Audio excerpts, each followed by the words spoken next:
What's going on, everyone? Welcome back to another episode of Primetime Sports Podcast, hosted by Joey Miller. So this episode is going to be a big NBA update. I'm going to talk about Zach LaVine to start the episode, then I'm going to move on to the Clippers, talk about Draymond Green's suspension, Giannis Antetokounmpo's altercation with Indiana, and then I'll also talk about Terry Rozier at the end of the episode, who I think is the most underrated player in the NBA this season. Just a great talent overall and doesn't get the recognition he deserves, so I'm going to talk about him at the end of the episode. So we'll start off with Zach LaVine, who is set to miss another 3 or 4 weeks with right foot inflammation. It's become clear that Chicago wants to move on from him and he wants out of Chicago. So they're going to end up trading him at some point. So I put 2 trade packages together over the last day. So let me know what you guys think. I have the Bulls and the Heat in this trade. The Bulls are getting Kyle Lowry, Caleb Martin, Nikola Jovic. All 3 of those players add up to $38.8 million in daily salary, with a 2027 first-round pick and a 2029 first-round pick. And then the Heat get Zach LaVine, who is making $40.1 million.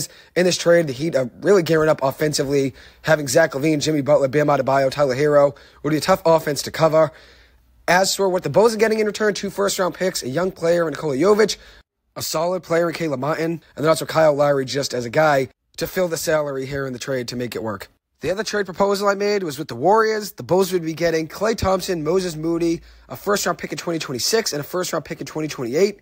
And then in return, the Warriors would get Zach LaVine, who would be interesting to see with Steph Curry on offense. I'm not sure if that offense would really work with Steph Curry and Zach LaVine in the same backcourt. It could be similar to like the DeMar DeRozan and Zach LaVine together, where they both want to take the same amount of shots per game, and it's a lot of competition to get shots up. But Zach LaVine is definitely talented, so in this trade, they're obviously gearing up offensively, and then in return, the Bulls would be getting a young player Moses Moody, 2 first-round picks, and Klay Thompson.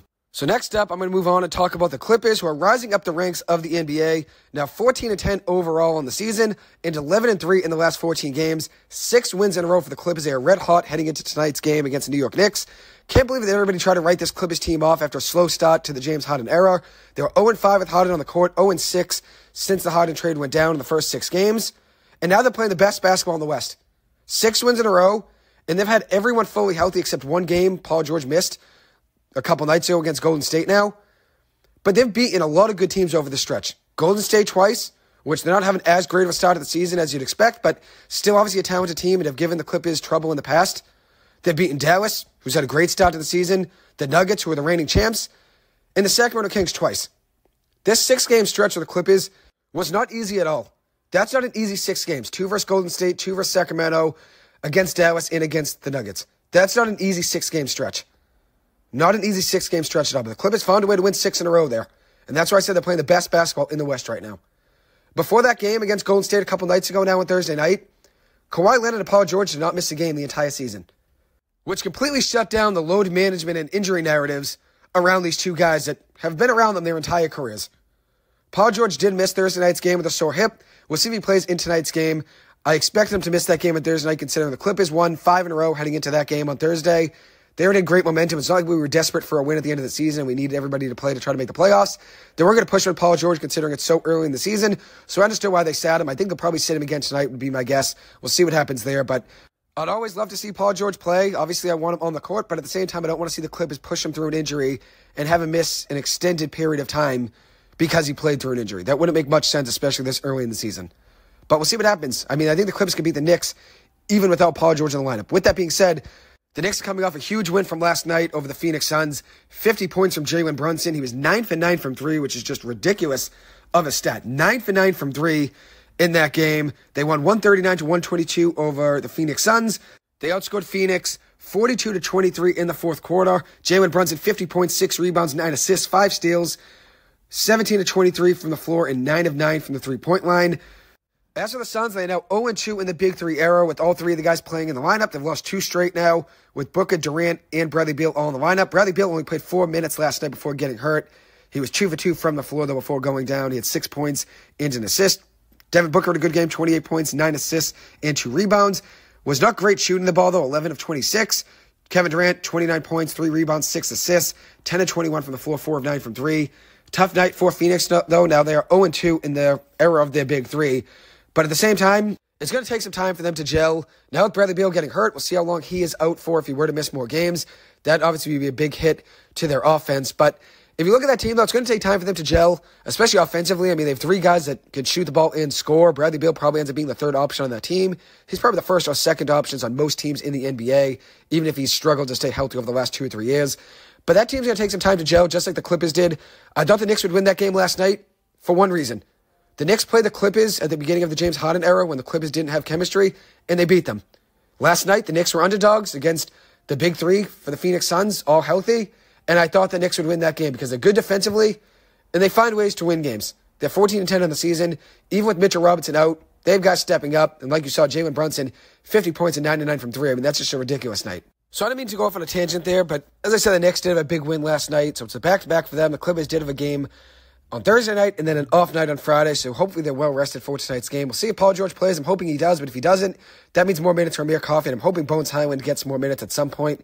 Before that game on Thursday night, Kawhi Leonard and Paul George didn't miss a game all season, like I said, which is very impressive. That really shut down all the narratives about them wanting to miss games, them wanting to sit out, them wanting to load manage in their injuries.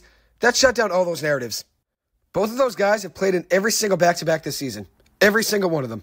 Every single back-to-back. And then also Paul George has been in every single game but one. So they've only missed one game between the two of them this season in the first 24 games. Which you'll take that always. It's great to see the Clippers healthy. And if this team can continue to stay healthy, they're winning the NBA Finals in my eyes. There's just a different aura around this team than in years past. A different aura completely. They're clicking on offense, clicking on defense, and just the whole mojo around the team is just championship level right now. It really is. They start games cold, go on 8 to 10-0 runs, take all the momentum back, and then make plays on defense and offense, make plays in transition. I mean, this Clippers team is very dangerous. They're a team to be afraid of for teams in the West. Teams should be afraid of this Clippers team because this is what we knew they were capable of with James Harden, or at least I knew they were capable of. I know not everyone was a big fan of the James Harden trade. A lot of Clippers fans wanted to keep a couple of those guys that we traded, like Nicholas Batum and Robert Covington, which I wish we kept Robert Covington as well and traded Norman Powell instead, but Powell's been balling. So at the end of the day, we'll see how things work out, but if the Clippers win an NBA Finals through that trade, I'm not going to complain one bit. And honestly, just the way things are going right now, just being able to see this Clippers team win games, it's just been a fun team to watch. It really has been. It gives you something to look forward to every single weeknight that they're on. Every single night during the week, I'm saying, okay, we have 2 more days till the Clippers play. 1 more day till the Clippers play. Oh, the Clippers play tonight. That's something to look forward to. And in years past, when the Clippers are struggling with injuries or in cold stretches like last season, or even in the James Harden era at 0-6 in the first 6 games, that can be tough to look forward to games. But with this Clippers team right now, I've looked forward to every single game over the last 2-3 weeks. And I'm never going to miss a game on purpose. I've watched every single game this season, but the Clippers' Saturday night win at the end of November against Dallas, that was the only game I missed this season. So I've been locked into every single game. And honestly, this team is just a fun team to watch. They're 11-3 in the last 14 games, 11-3 in the Daniel Tice era, I should add. He's been a great addition as a backup big. Under-the-radar acquisition for the Clippers. I'd say probably one of their best over the last couple seasons. Besides getting Bones Highland for 2 second-round picks, getting Daniel Tice for free is an unreal trade, considering what he means to this team. I mean, just having a backup big that can play in the second unit and give Ivica Zubac some time on the bench, that's obviously huge. That's obviously huge. He's been great overall this season for the Clippers, and it's also made things easier on Zoo, since there's less pressure on him on a nightly basis, minutes-wise and obviously defensively as well in the paint. Zoo in his last 13 games before Thursday night, since I did some of these stats before Thursday night's game, and now some of them I haven't changed. A couple of them I have, so I'll be specific about which ones I didn't change. So this Zoo one is from before the game against Golden State Thursday night, but in his last 13 games heading into that game, he was averaging 13.3 points per game in that 13-game stretch, 9.5 rebounds, 1.3 blocks, 66% shooting from the floor, but only 53% from the free throw line. That's something he has to be better at, but he has been good this season, too, especially defensively. He had a great game a couple weeks ago against Nikola Jokic. A great game. Forced a career high in misses of Nikola Jokic, which isn't going to happen often. I've never seen Nikola Jokic look that off. I thought he might have been even sick in that game, since Nikola Jokic doesn't miss that many shots around the rim. But credit to Zoo at the same time, and he's been great defensively this season, so happy to see him doing good things, obviously. And even though his hands aren't great, loses a lot of rebounds and obviously a lot of passes from Russell Westbrook that come in pretty hot to him. He drops it a lot of the time, and he doesn't have the best hands, but he's been playing better overall, so I can't really complain too much about his play. As a Paul George, Hopefully he plays in tonight's game. He did miss the second half against Sacramento earlier in the week. I believe that was on Tuesday night. But supposedly it was precautionary, the reason why he missed that second half.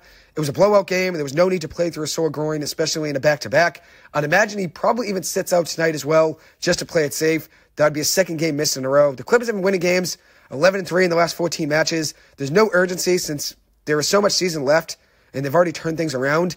I think it would be just best just for them to sit him and maybe let Bones Highland get more minutes. That kid deserves to play more. Just too much talent, and he's an absolute bucket. Hopefully he gets more minutes at some point in this Clippers rotation. So the Clippers have turned things around, as I said. They had a close win against Portland on Monday night. That was a normal Clippers game where they're playing a team that they should blow up by 15 to 20 points and ends up being right down to the wire, nail-biter, but they end up winning the game. And then they blew out Sacramento on Tuesday night. It's tough to play 3 games in 4 days, playing Portland, Sacramento, and then Golden State. 3 games in 4 days. But the Clippers found a way to work around that tough scheduling, which that's something they're used to. They've been getting screwed with 4 games in 5 days every year now, it seems like, over the last 3 or 4 years. But with their own arena coming soon, that should definitely change. They'll be able to obviously have home games whenever they want it. They don't have to share it with the Lakers, obviously, when they get their own arena. So that'll definitely help the Clippers be able to have some more time to relax during the season. Being a team that has guys that are already up there in age towards the tail end of their careers. I mean, Paul George, Kawhi Leonard, Russell Westbrook, James Harden probably have, 3, 4, 5 years left in the NBA. They've obviously all been in the NBA for double-digit years. They're obviously getting a little bit older, so playing 4 games in 5 days, just about every other week it seems like, which I could be wrong on that, but it seems like every single other week the Clips are playing a tough stretch of games. But with their new arena, that should definitely change, which would be nice, obviously, to see. After their blowout win against Sacramento, they won that game 119-99. I believe they were most up at one point by 31. Kawhi Leonard continued to stay hot in that one with a dominant performance. 31 points, 4 rebounds, 3 assists with a steal and a block. Just always gets to a spot and finds a way to get a shot off. Really has been one of the best players in the NBA over the last couple weeks. Just been incredible to watch. And the Clippers need this Kawhi Leonard if they want to win the NBA Finals. And then James Harden in that game, 15 points, 6 rebounds, 7 assists with 2 steals. And this is in the Sacramento game on Tuesday night. His defense has been a lot better than advertised. And being able to have all 3 or all 4 of the big 4 out there at once is tough to stop. And I know they've kind of taken less minutes now with Russell Westbrook and James Harden out there. They've lessened those minutes with both of those guys in the court at the same time. But they've still got some minutes over the last couple games together and had a big dunk on Thursday night against Golden State, which those 2 guys have a lot of chemistry. They played together in Oklahoma City. They played together in Houston. They've obviously had a lot of time to get chemistry down and know where Russell Westbrook likes to get alley-oops from, where James Harden wants to shoot from, whatever it may be, kick and drives. I mean, these guys got it down, and obviously the chemistry just playing for years, that comes with it. When you play so many games together, you just know the ins and outs of what every single player likes, especially your teammates, when you're in the same locker room as them and they can tell you, where they want to shoot the ball from or whatever it may be. But Kawhi Leonard, James Harden, both have been great. And when James Harden or Russ drive down the lane, it's really tough to stop them because they can kick it out to Kawhi Leonard or Paul George, and then there's a swing pass across the court from whether it's Kawhi or Paul George to the other one, and they're wide open for a shot. And it's been beautiful like I said it would be. I said right around the time the Clippers are 0-5 or 0-6 in the first 6 games since the trade went down, I said it's going to come together and it's going to be beautiful. I said I didn't have a timestamp on it, just like former Boston College football head coach Steve Adazio said. He said it's going to come together and it's going to be beautiful. And he was right at the end of the day. And I said that would be the case with this Clippers team. And here's the speech here from Steve Adazio back in 2017, which after this speech, the BC football team in 2017 won 5 of their last 6 games and had a big bowl game. Here's Steve Adazio talking about that team right before they went on a big win streak. And I love them. And I love their work ethic. And I love the way they handle it. And I love the fact that they believe in each other. Okay? I love all that. I've been around this business long enough, fellas. Okay? At every level. And I've seen it a long time. It'll come together and it'll be beautiful. You can write that one down. Okay? I don't have the time clock on it right here. But it'll come together and it'll be beautiful. All right? And the investment is worth it. So I'm excited about the investment. Just keep rolling. Thanks, Steve. Yep. So like I said at the beginning of the James Harden era, I quoted Steve Adazio and said, it'll come together and it'll be beautiful. That's the case with this Clippers team. That's the case with this Clippers team. Just playing absolutely flawless basketball right now. And even with cold stretches to begin games, they find ways to go on 8-2, 10-5 runs to get back in the game. And then they find ways just to put teams away. Like Sacramento on Tuesday night. just completely put them away. They were up by 30 at one point with all the starters out there. Just completely put that team away. So credit to the big four, Russell Westbrook, James Harden, Kawhi Leonard, and Paul George. They didn't let that 0-6 start really frustrate them. They figured things out, got the chemistry down like I thought they would, and I said it'd be beautiful, and here we are. 11-3 in the last 14 games, and the Clippers continue to climb in the NBA ranks. They continue to climb. Kobe Brown's been improving in the game of Tuesday night, 7.6 rebounds and a block. Terrence Mann is starting to get some shots to fall, which I was never too worried about, even though he did start the year very cold, which I thought it could have been maybe in his head at the beginning of the season when you're missing a lot of shots, especially from three. It gets in your head a little bit, and you start saying, oh, I'm 0 for 4, I'm 0 for 5, I'm 0 for 6. You can't really think about it. You just got to go out there and shoot. In his first 14 games of the season, he was shooting 17% from three. In his previous 3 games heading into Thursday night, he was 5 of 12 from three, shooting 42%, with 9.7 points per game, 4 rebounds, and 2.3 assists. Playing a lot better basketball over the last week or so, which he did struggle from three in that game on Thursday night against Golden State, but he still makes plays with his great basketball IQ, had a very good few offensive, defensive possessions in a row, and definitely adds a lot of hustle and obviously a lot of energy to that Clippers team. And like I said, a great basketball IQ. One guy that got some minutes in that game on Tuesday night was Bones Hyland, which the game was a blowout on Tuesday. That's why he got to play, but he was 2 of 4 from three, 2 of 8 from the floor with 6 points, an assist, and a rebound. He was attacking the rim, but was definitely forcing some tough shots. Took a couple fadeaway threes that were tough shots, and then even had a couple tough layups where he's trying to do like a side reverse, which was a tough shot to do with his like back to the hoop and just try to throw the ball behind his head. He almost finished one of them, which would have been a ridiculous play, but it seems like he was just trying to do some crazy things out there. Maybe he's frustrated with not getting many minutes, so he's probably just out there saying, screw it, we're up 20 points, I can mess around. But hopefully he gets more minutes at some point. Bones Hyland deserves to be getting minutes on a nightly basis. With his talent and his ability to give you 15 points per game any given night, he deserves to be playing. And I think if he got starting minutes, I think he could average 20 points a game. And that's why I am just very disappointed to see him on the bench night in and night out. After that win on Thursday night, the Clippers beat Golden State in that one, 121-113. The Clippers' recipe to start the game, for the most part, seems to just stock holds and then turn things up by the end of the first quarter into the second quarter, which they were down 7 or 8 in the first 3 minutes of this game against Golden State, had 3 turnovers in a row to begin the game, were down, I think, 7-0 or 8-0. Klay Thompson had the first 8 points of the game after really struggling heading into this game. And then the Clippers woke up. 3 offensive turnovers in a row, down 8-0, and then they woke up. And they couldn't have started that game any worse. So it was really just up from there, from that rock-bottom start. And then they turned things around and found a way to win, which I can't really be disappointed in them. If they start the game cold, but they find a way to win and find a way to at least come back in the game when you're down 8-10 points in the first quarter, that's all you can really ask for. Because if they have a shot late in a game, I like their chances to win, especially considering how lethal their offense has been and how lethal their offense can be. We know this team is capable of winning the NBA Finals. And if you don't believe that, watch one of their games. Over the last 14 games, this Clippers team has been balling out. And I know the narrative when they were 0-6 to start their James Harden era, everyone was loving it, saying this team's never going to work, and the James Harden trade was a mistake, which fans are always going to flip-flop game in and game out. If James Harden has a bad game today against the New York Knicks, tonight at 10:30, I'm sure fans are going to say that the Harden trade was a mistake, just because of one game. That's just how fans are. Very wishy-washy, and they flip back and forth. Fickle is probably the best word to describe fans. Best word to describe fans. Week in and week out, they make different opinions on players and teams, especially in the NFL. You can love a player one week after one bad game. Everybody's against them.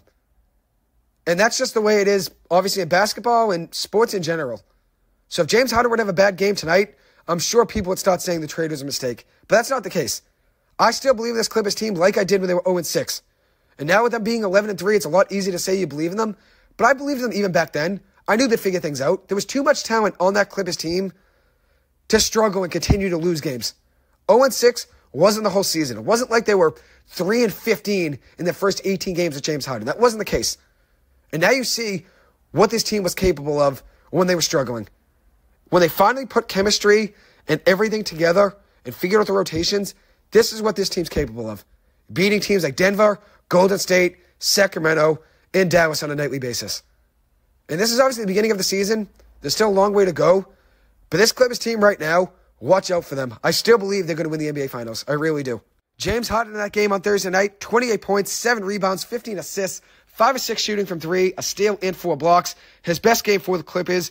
Obviously, if you look at the points, 28 points is a lot. That was a season high for him, but also defensively, 4 blocks, shooting 5 of 6 from 3 was great. Even at 15 assists as well.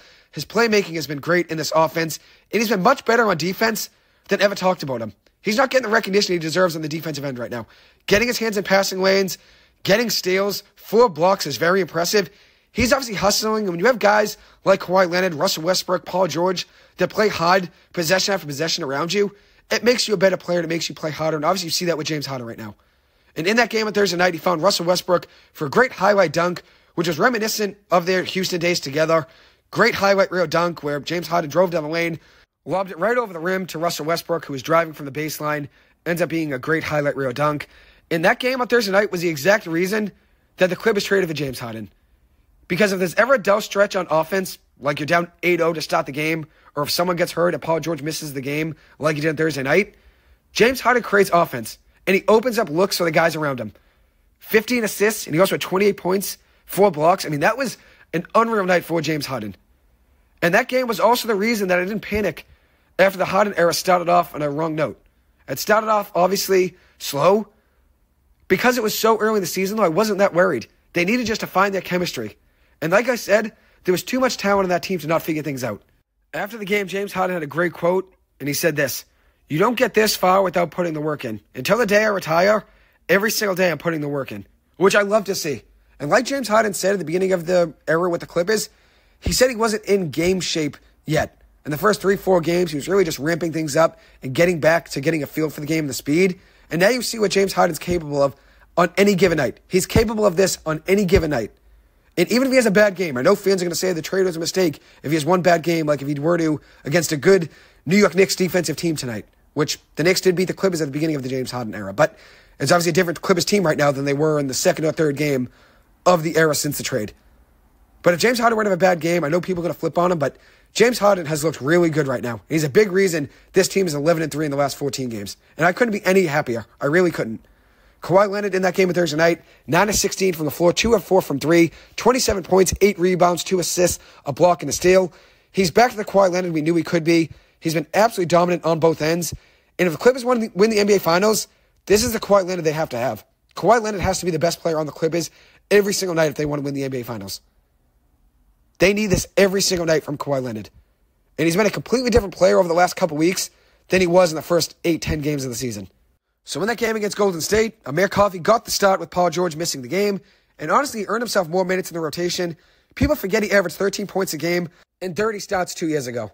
He had 30 starts with Paul George and Kawhi Leonard both hurt, and he was carrying the offense with Reggie Jackson and Marcus Morris.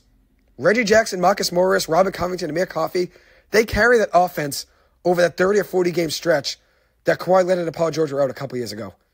And in that game on Thursday night, Amir Coffey was great. 18 points, 4 rebounds, an assist, and also shot 4 of 11 from 3 and 6 of 15 from the floor overall. He did get a little cold in the second half, but overall it was great to see him shooting the ball well, driving down the lane, attacking the rim, playing some solid defense as well. He'll probably get himself some more minutes in the rotation. Maybe that means Kobe Brown probably gets less minutes, I'd imagine. I just want to see Bones Highland get more minutes at some point. I really do. I think that kid deserves 8, 10, 12 minutes at least on a nightly basis. Norman Powell brought a huge spark off the bench in that game on Thursday. Plus 20 rating, which was second best on the team. 21 points, 5 rebounds, 2 assists, a steal, and shot 9 of 13 from the floor. It's great to see a person change up the pace of the Clippers and drive down the lane. When the Clippers are playing a lot of iso ball and shooting a lot of threes, Norman Powell was not afraid of driving down the lane. And obviously you see what he's capable of on a nightly basis. 21 points in that game on Thursday. Quite a night from Steph Curry, who was only 3 of 13 from 3 with 17 points.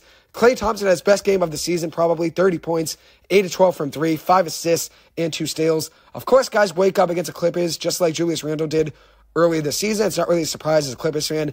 But right now, I think the vibes are the most immaculate during the entire 213 era. I'd say so far during the 213 era, which obviously there's been a lot of ups and downs, but I'd say the vibes are most immaculate right now. Momentum is going the Clippers' way. They're putting wins together. They're dominating on both ends. And they're showing the rest of the NBA what they're capable of when they're fully healthy and fully clicking. They're 6-0 in December, the only undefeated team in the month of December right now. And after that game on Thursday night, the Clippers were the only team with 5 or more wins in the month of December. Now the Celtics got 5 wins in December, but very impressive to see the Clippers finally clicking. And here's a quote here from Tyronn Lue that I really liked after the game on Thursday night. And it's a quote about getting nervous or showing fear during a losing streak like the Clippers had at the start of the James Harden era. And he had a great response to the question. Here it is. Ty, I can't lie to you. You're helping me look real good in the group chats. I always tell people your quotes. I tell them 10-game sample size. I always want to know, like, where did that come from? Because it doesn't ever seem like you get rattled throughout any type of adversity. I know you talked about it on All the Smoke, but I just, see you as a player's coach, and you just never get rattled. Where did that come from, and when did that start for you? I don't know. Being from Mexico, Missouri, we got a lot of confidence, even though we shouldn't have, and that's what, a lot of us. And just, I just learned and just, I saw a lot playing basketball. Just when you have coaches that, get nervous or they're rattled, then your players become nervous and rattled. And so you always want to be, even keel. You always want to make sure that your team can vibe off of you and what you're doing. So that's why I never go crazy on the referees and officials, because then your team, they want to do that, and you lose focus of what's really going on. And so, I just want to instill confidence in our players, like never getting rattled, and because when you prepare, it's hard for you to really get rattled, so whether you call the right play or not, but if you worked on these plays and you worked on these things down the stretch, and you're prepared, you really don't get rattled as much. Sure. Cool. Last one. Coach, when you have PG diving on the floor, I didn't like that to get a steal, what type of message does that send to the rest of the team when one of your leaders is that selfless? Yeah, it's huge. It's huge when it's like you said, one of your best players are diving for loose balls, but with both of his shoulders, I didn't like that dive right there. But it just shows you these guys want to win, and so putting it all on the line every single night, playing big minutes, playing in back-to-backs, played every game this year, it's huge for us. And so when Kawhi, PG, Russ, James are leading by example like that, when they're doing things like that, all the other guys have to fall in line. So my mistake there, it was actually after the Tuesday night win over Sacramento that clip was from, but two really great quotes there in those two questions. The first one, he mentioned adversity and talks about how you really can't ever get too flustered when things aren't going your way. Adversity is always going to be in your way, but you've got to embrace adversity or learn from it. And all of the struggles, that's what makes success that much better. Success is that much sweeter when you have that many obstacles in your way, because you knew and you know and you will know everything you had to get through and everything you still have to get through. And everything you will have to get through to get to where you want to. The Clippers know all three of those situations that I just mentioned. To get to the NBA Finals, they've already had to go through a lot, an 0-6 start through the James Harden era at the beginning. They obviously are going through some injuries now with Paul George, and they obviously know every team they have to go through in the West. The Clippers know, at the end of the day, if this team stays healthy, they're capable of anything. So I love that Tyronn Lue quote. Can't really ever get too frustrated and can't get ever too down when things aren't going your way. You've got to be positive always and try to stay focused. And that was a great quote from him. And then the second question about Paul George diving on the ground for loose balls in that game on Tuesday night, it just shows the type of player that Paul George is and the type of player that Kawhi Leonard, Russell Westbrook, James Harden, all of those guys are leading by example. And Paul George diving on loose balls is the main reason I became a fan of the Clippers like I am today, which Paul George was the start of me being a Clippers fan since I've always been a fan of him. But I became more of a fan of him on the Clippers, and I became obviously a Clippers fan as well because of that, because of how much hustle that team showed 2 or 3 years ago when I first became a fan of them. Every single loose ball, every single rebound, they were never letting a 2-on-1 happen on defense. They were always getting back on defense and never quit, never gave up, down 8 points with 2 minutes to go, down 30. In 2 different games a couple seasons ago, and they found a way to come back and win. The Clippers have never let adversity shut them down. They've never let adversity get in their way and say, yeah, we'll just quit. Obviously, the injuries have been in their way, and I know a lot of people like to criticize PG and Kawhi for their injuries, but it's not like they're choosing to get hurt. It's not like they're choosing to miss games. But when they're out there, you know you're getting 110% of everything they got. And that's what I love about this Clippers team. Anyway, so now I'm going to move on and talk about Draymond Green, who was just suspended indefinitely for striking Yusuf Nurkic in the face with a right hook in Tuesday night's game between the Warriors and the Suns. Even though Draymond claimed after the game that it wasn't on purpose, that's still hard to believe when you're watching the replay.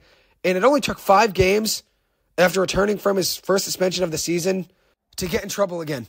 He put Rudy Gobert in a headlock in a game about a month ago between the Timberwolves and the Warriors. There was a skirmish between 2 players, Jaden McDaniels and Klay Thompson. And then Draymond Green jumped in, put Rudy Gobert in a headlock, and then was suspended for 5 games. And it only took 5 games after returning from that suspension to get in trouble again. And in this situation, he turned around and hit Jusuf Nurkic with the hook right to the face. Whether it was a smack, whether it was a punch, whatever it may be, still hit him in the face. Very unnecessary. And this happens, honestly, it seems like on a weekly basis with Draymond Green. It's year after year, act after act. And because of all of the unsportsmanlike acts from him over the history of his career, the NBA had no option but to indefinitely suspend him. And I'd say it should be at least 15 games. Only a month ago, he put Gobert in a headlock for no reason. And then, fast forward 5 games after returning from that suspension, hits another player in the face. And if you look at his history, it should be at least 15 games. It should be at least 15 games because it seems like it's a year after year thing with Draymond Green. Remember last year he stomped on Domantas Sabonis' chest. This year putting Rudy Gobert in a headlock. 5 years ago kicking Steven Adams. Also probably right around that time range, poking LeBron James in the eye. It seems like it's a year after year thing with Draymond Green. He just continues to get in trouble. And he's already been ejected from 3 games this season. He had 2 techs on November 11th versus the Cleveland Cavaliers.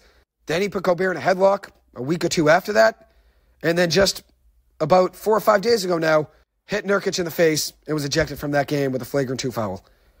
And I don't know if the Warriors are going to want to put up with another season of this after the season ends. Draymond Green is a big distraction. It definitely hurts the team with these technical fouls and obviously these suspensions. Not having him out there is a huge loss to this team.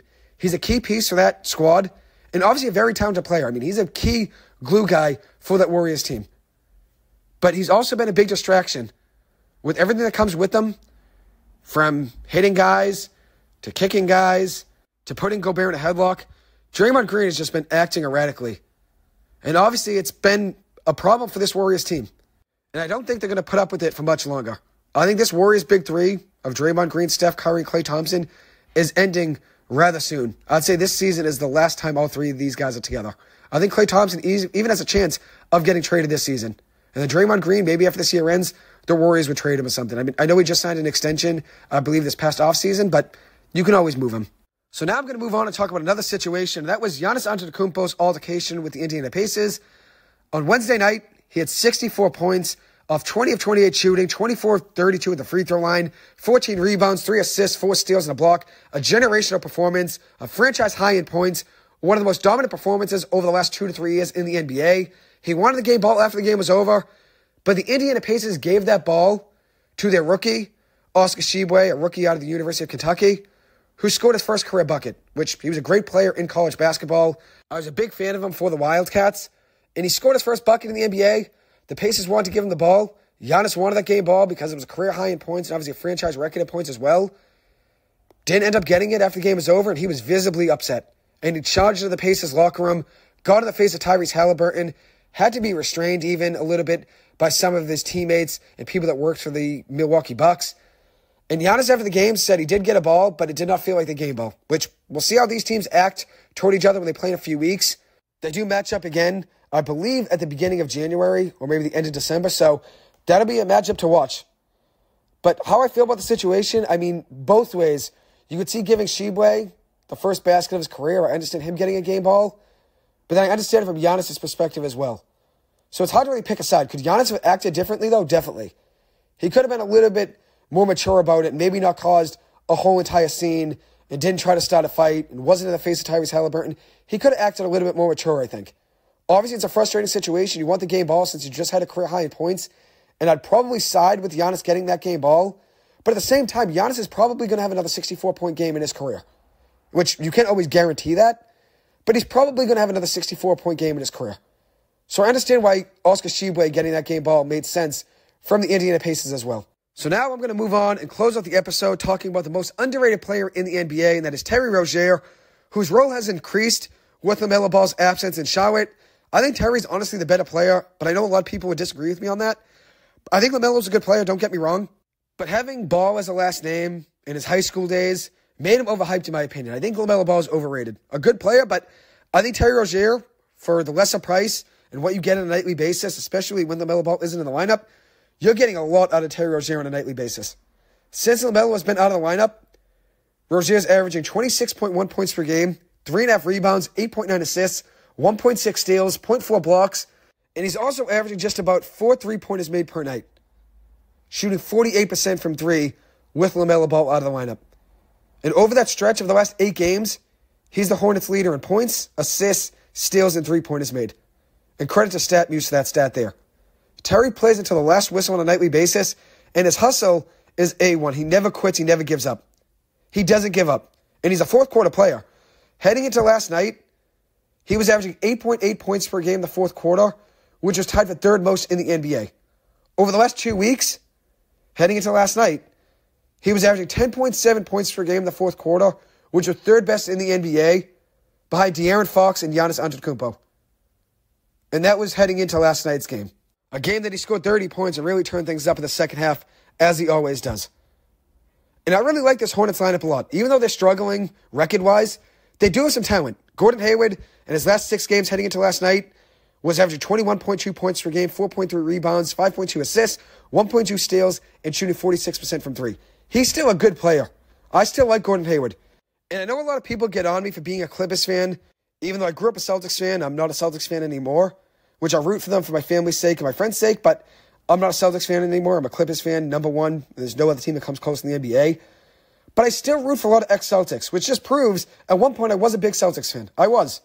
I still root for Dennis Schroeder, still root for Kelly Olynyk, still root for Terry Rozier, still root for Aaron Nesmith, still root for Gordon Hayward.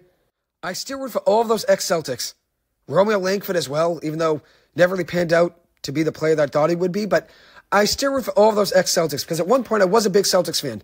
And I just say that just to prove to people I was a Celtics fan at one point. But I know a lot of my friends like to tease me a little bit and say I was never a Celtics fan and I never really cared for them and how can you switch up on the Celtics? I was a C's fan at one point, and that just proves my case. That I'm still a Terry Rozier fan, still a Gordon Hayward fan, Kelly Olynyk, Aaron Nesmith, Dennis Schroeder. I still root for all those guys. I still do. And as for this segment that I want to end the episode with, Terry Rozier is the most underrated player in the NBA in my eyes. Doesn't get the recognition he deserves. And since LaMelo Ball's been out of the lineup, he's averaging 26 points per game, 9 assists, 1.6 steals, and shooting 48% from 3 with 4 3-pointers made per night. He has been absolutely balling and isn't getting the attention he deserves. He's not getting the attention he deserves.